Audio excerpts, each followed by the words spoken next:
Preguntas de método científico PAES de ciencias. Biología. Pregunta número 1.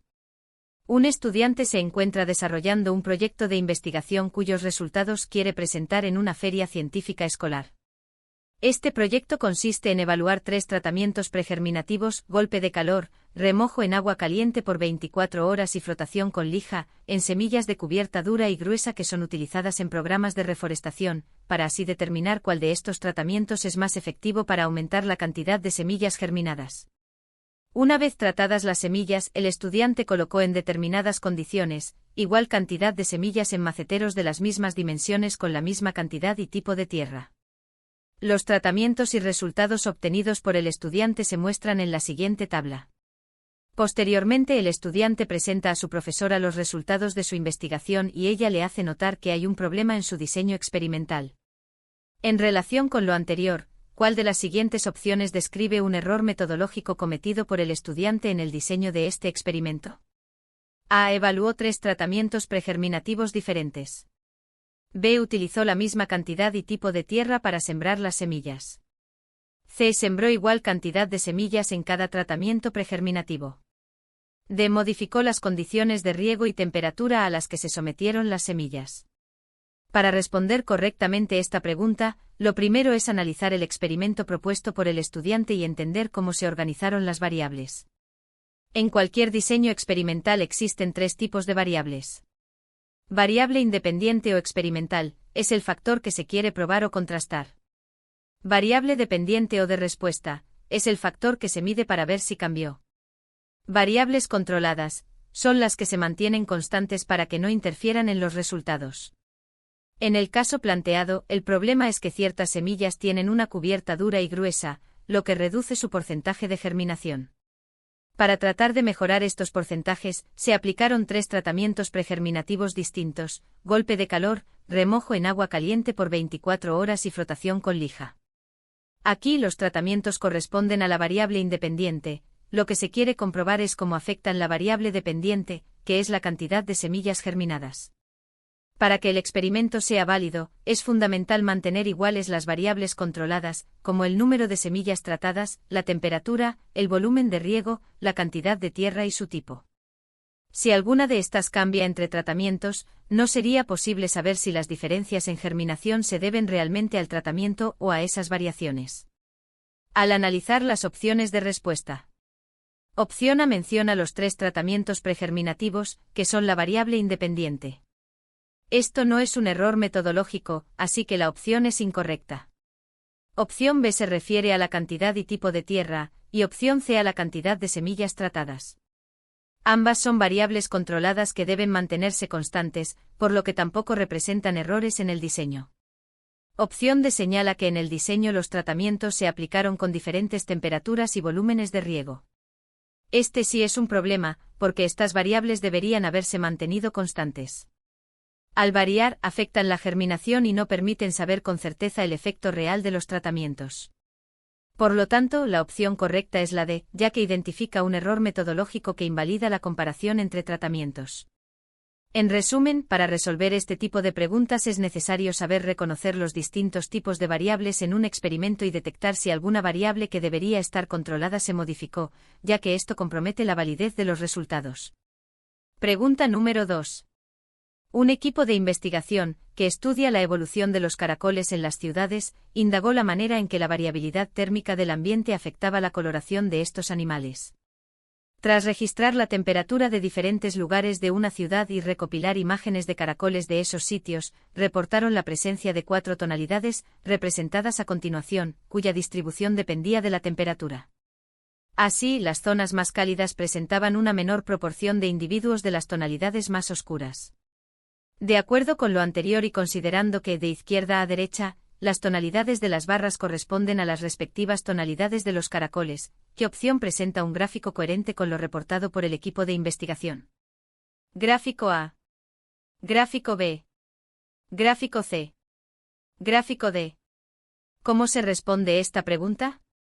Para contestar correctamente, lo primero es leer con atención el enunciado y detectar las variables que se están evaluando.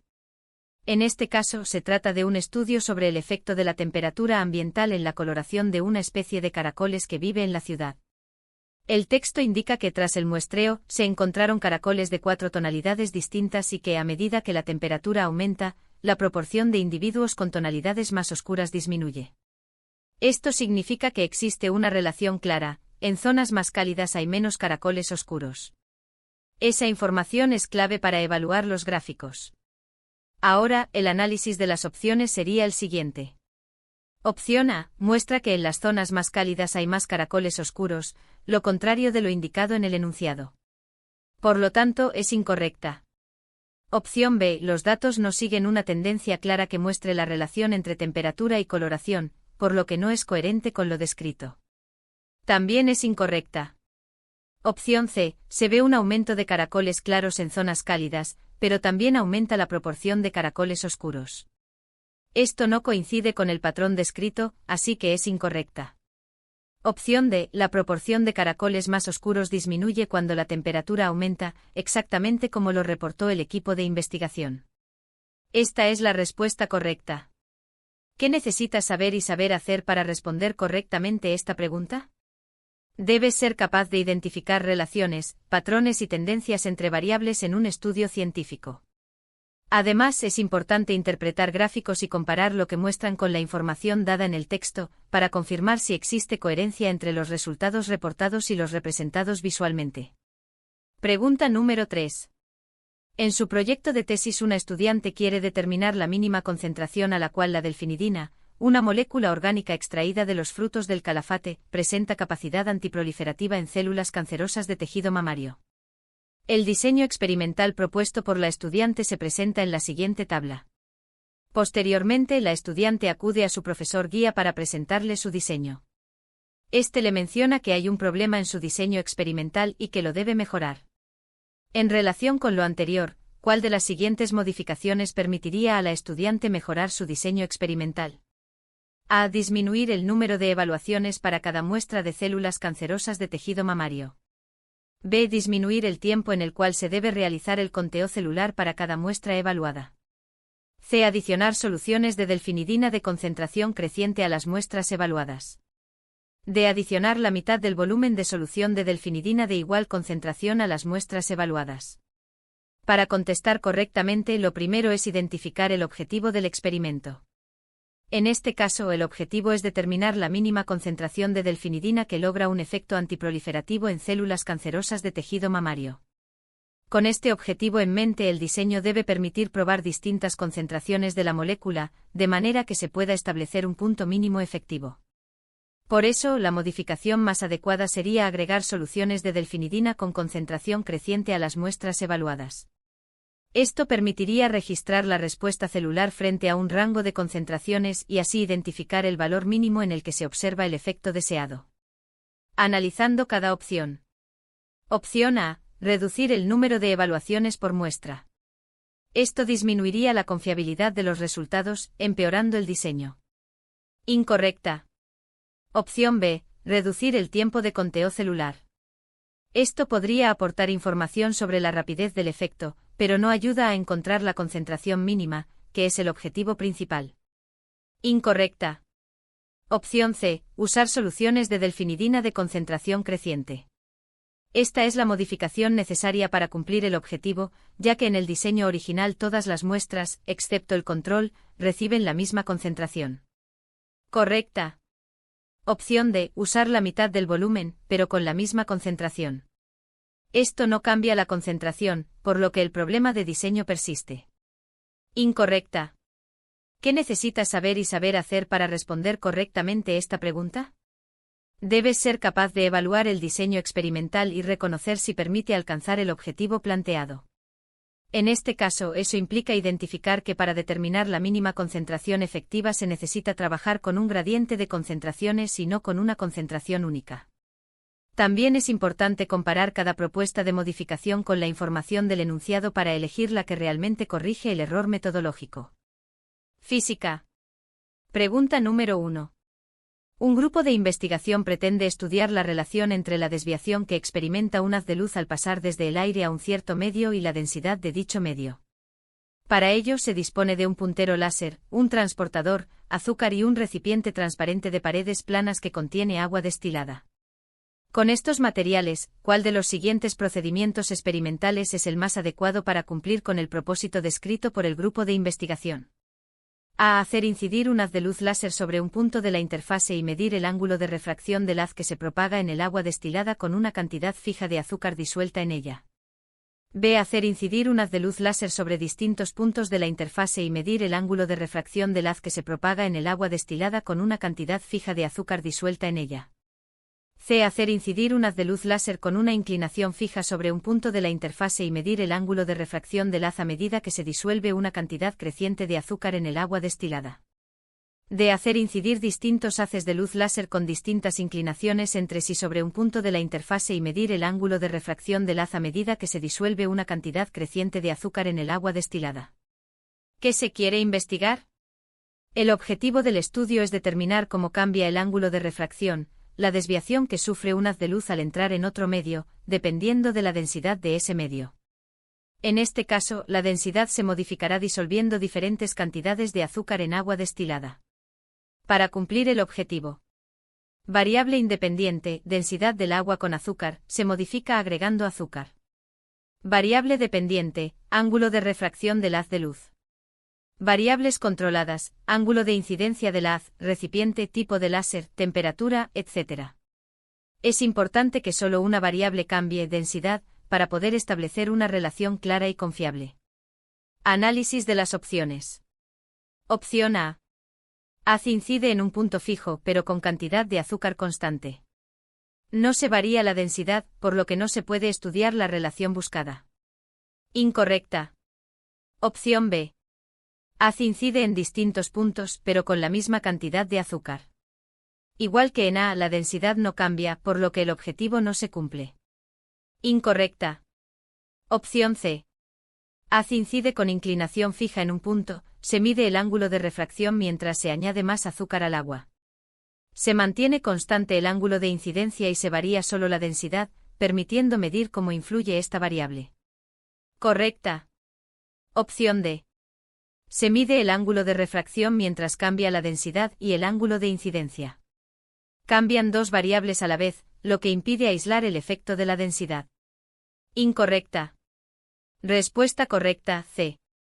Hacer incidir un haz de luz láser con una inclinación fija sobre un punto de la interfase y medir el ángulo de refracción del haz a medida que se disuelve una cantidad creciente de azúcar en el agua destilada.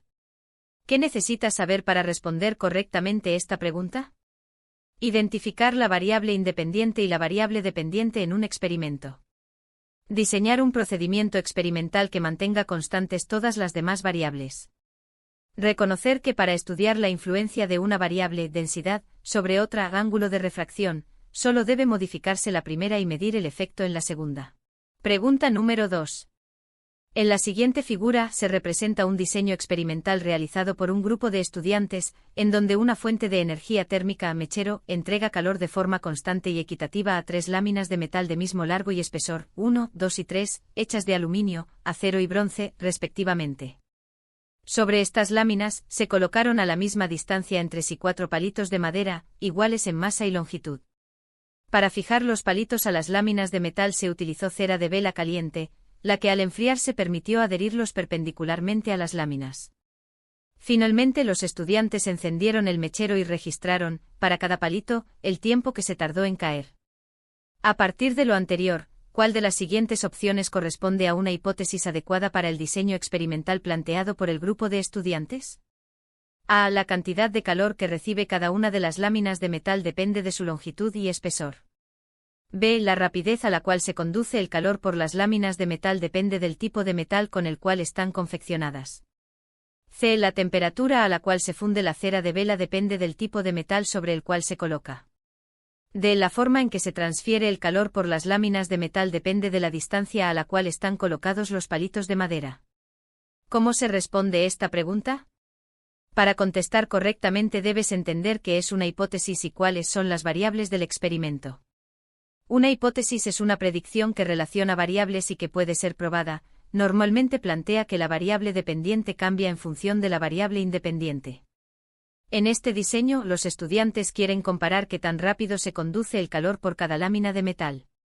La variable que ellos manipulan es el tipo de metal: aluminio, acero, bronce. Esa es la variable independiente, y lo que miden es el tiempo hasta que cae cada palito, que refleja la rapidez de conducción del calor. Esa es la variable dependiente.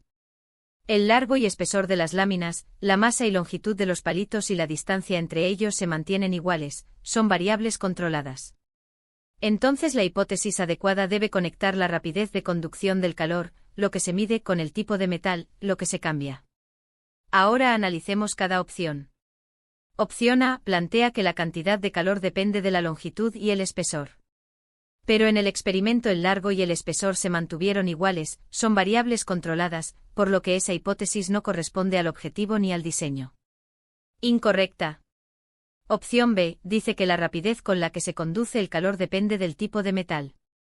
Eso encaja exactamente con lo que el experimento pone a prueba: se comparan distintos metales y se registra un tiempo relacionado con la conducción térmica. Es una hipótesis que se puede validar o refutar con los datos obtenidos. Correcta. Opción C asegura que la temperatura de fusión de la cera depende del metal. En realidad, la fusión de la cera es una propiedad de la cera misma y no cambia por el metal sobre el que se coloca. Lo que cambia es la rapidez con la que la cera alcanza esa temperatura, pero no su punto de fusión. Además, esa hipótesis no conecta la variable manipulada, tipo de metal, con la variable que se mide, tiempo hasta la caída. Incorrecta. Opción D relaciona la forma de transferencia del calor con la distancia de los palitos. Pero en este experimento los palitos están colocados a la misma distancia y el mecanismo de transferencia en las láminas es conducción, que no depende de esa distancia entre palitos en la forma planteada.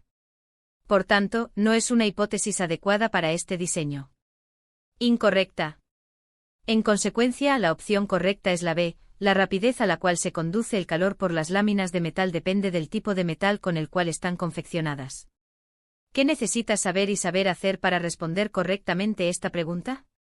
Debes comprender cómo se formula una hipótesis, una relación comprobable entre variables, y ser capaz de identificar en un experimento cuál es la variable independiente, lo que se manipula, la variable dependiente, lo que se mide, y las variables controladas, las que se mantienen constantes.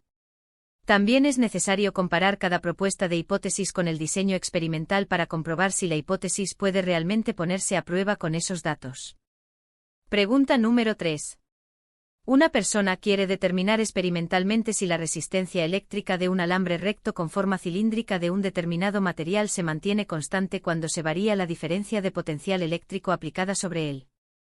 Dado que la persona sabe que la resistencia eléctrica de un alambre depende de su longitud y de su diámetro, para su experimento cuenta con varios alambres de diferentes longitudes y diámetros.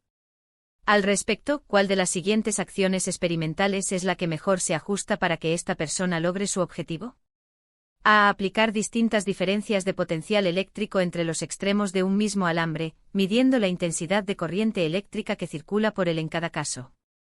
B. Aplicar la misma diferencia de potencial eléctrico entre los extremos de alambres de distinta longitud y de igual diámetro, midiendo la intensidad de corriente eléctrica que circula por ellos en cada caso. C. Aplicar distintas diferencias de potencial eléctrico entre los extremos de alambres de igual longitud y de diferente diámetro, midiendo la intensidad de corriente eléctrica que circula por ellos en cada caso. D. Aplicar la misma diferencia de potencial eléctrico entre los extremos de diferentes tramos de igual longitud de un mismo alambre, midiendo la intensidad de corriente eléctrica que circula por ellos en cada caso. Lo que debes hacer es entender el objetivo del experimento, que se quiere demostrar. El objetivo es saber si la resistencia eléctrica de un alambre es constante. Para lograr esto, necesitas un experimento que te permita probarlo. Reconocer las variables clave. Resistencia, la variable que quieres verificar si se mantiene igual.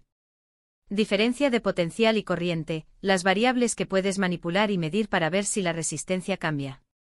Factores físicos, longitud y diámetro del alambre. La información que te entrego indica que la resistencia depende de estos factores. Por lo tanto, para que tu experimento sea válido, debes mantener la longitud y el diámetro sin cambios. 3. Evaluar cada opción basándote en la lógica del experimento. Opción A. Se usan diferentes voltajes y diferencia de potencial en un mismo alambre. Esto es clave. Al usar el mismo alambre te aseguras de que su longitud y diámetro, los factores que influyen en la resistencia, se mantengan constantes. Esto permite ver si la relación entre el voltaje y la corriente se mantiene estable, lo que indicaría que la resistencia es constante. Por lo tanto es la correcta. Pero analicemos las otras. Opción B. Se usan alambres de distinta longitud. Como la resistencia depende de la longitud, el valor de la resistencia es diferente en cada alambre. Por lo tanto, este experimento no sirve para probar si la resistencia es constante en un solo alambre. Por lo tanto es incorrecta. Opción C. Se usan alambres de distinto diámetro. De nuevo, como la resistencia depende del diámetro, los alambres tienen resistencias diferentes. No puedes usar este método para verificar si la resistencia es constante. Por lo tanto es incorrecta. Opción D. Se usa el mismo voltaje en un mismo alambre. Si no cambias el voltaje, no obtienes datos variados que permitan analizar la relación entre voltaje y corriente. No puedes sacar una conclusión significativa sobre si la resistencia constante o no. Por lo tanto es incorrecta. En conclusión, la respuesta correcta es la A. Química. Pregunta número 1. Un grupo de estudiantes quiere investigar si la velocidad de una reacción química entre el zinc y el ácido clorhídrico depende de la temperatura. Diseñan un experimento en el que colocan 5 gramos de zinc en un matraz y le añaden 50 ml de ácido clorhídrico 1m.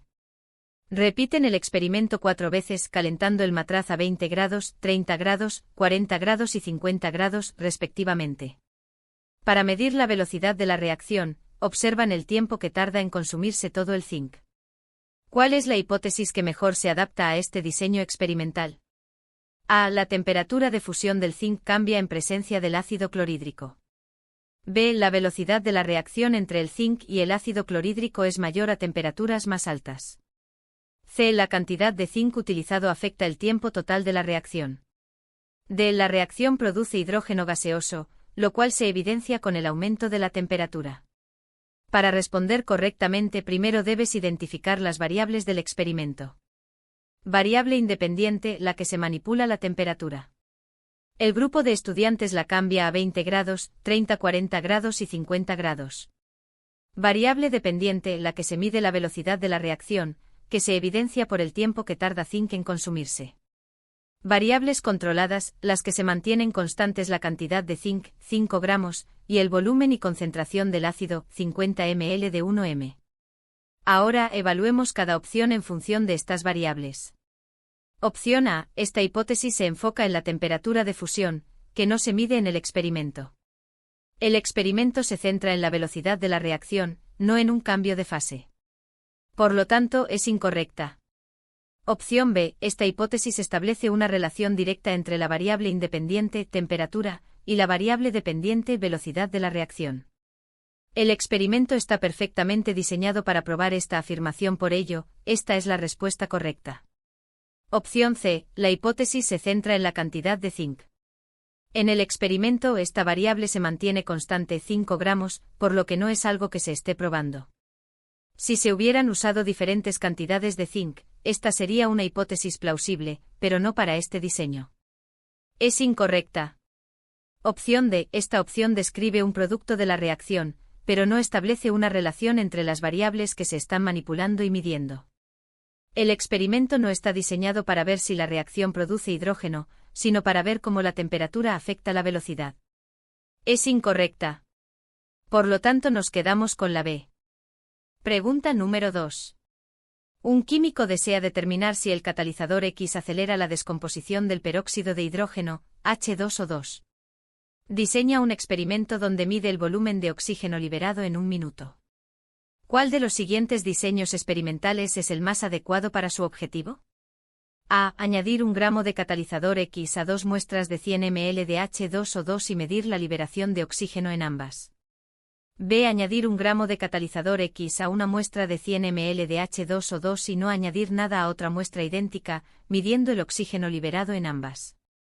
C. Añadir 1 gramo de catalizador X a una muestra de 100 ml de H2O2 y 2 gramos de catalizador X a otra muestra de 100 ml de H2O2, midiendo el oxígeno liberado en ambas. D. Medir el oxígeno liberado en una muestra de 100 ml de H2O2 sin catalizador y luego añadir el catalizador y volver a medir. El objetivo es determinar si el catalizador X acelera la reacción. Para ello, necesitamos una comparación que nos permita ver el efecto del catalizador por sí mismo. Esto se logra mediante un grupo control. Opción A. Ambas muestras tienen catalizador, por lo que no hay un punto de comparación para saber si el catalizador tuvo algún efecto. No se puede determinar si el catalizador acelera la reacción. Es incorrecta. Opción B. Este es el diseño experimental más adecuado. Se tienen dos muestras idénticas, una con el catalizador, grupo experimental, y otra sin el grupo control. Al comparar la cantidad de oxígeno liberado en un minuto en ambas, se puede atribuir cualquier diferencia en la velocidad de la reacción únicamente a la presencia del catalizador. Esta es la respuesta correcta. Opción C. Este diseño compara el efecto de diferentes cantidades de catalizador, pero no muestra si el catalizador tiene un efecto en general, porque no hay un grupo sin catalizador. Es útil para otro tipo de pregunta, pero no para la pregunta original. Es incorrecta. Opción D. Este procedimiento tiene un error metodológico. Se mide la misma muestra dos veces, pero el peróxido de hidrógeno se va descomponiendo continuamente. La primera medición ya cambia las condiciones iniciales del sistema. La comparación no sería válida porque las condiciones de la muestra ya no son idénticas. Es incorrecta. Por lo tanto nos quedamos con la B. Pregunta número 3. Un estudiante observa que cuando mezcla una solución de nitrato de plata, AgNO3, con una solución de cloruro de sodio, NaCl, se forma un precipitado blanco. Basándose en esta observación, el estudiante formula la siguiente hipótesis: el precipitado blanco se forma porque el cloruro de sodio es menos soluble en agua que el nitrato de plata. ¿Cuál de las siguientes afirmaciones evalúa de manera más crítica la hipótesis del estudiante? A. La hipótesis es correcta, ya que el precipitado blanco es cloruro de plata, que es conocido por ser insoluble. B. La hipótesis es incorrecta porque el precipitado es nitrato de sodio, que es altamente soluble. C. La hipótesis es incompleta porque no explica por qué el nitrato de plata y el cloruro de sodio son solubles. D. La hipótesis tiene un error lógico porque no explica qué es la combinación de iones Ag y Cl, lo que causa el precipitado, no la solubilidad inicial de los reactantes. Aquí se evalúa la lógica detrás de una hipótesis en un contexto químico. Opción A. Esta afirmación dice que la hipótesis es correcta, pero la razón que da el precipitado es cloruro de plata, no justifica la lógica de la hipótesis original. La hipótesis del estudiante sugiere que el NaCl es menos soluble que el AgNO3, lo cual no es lo que causa la reacción.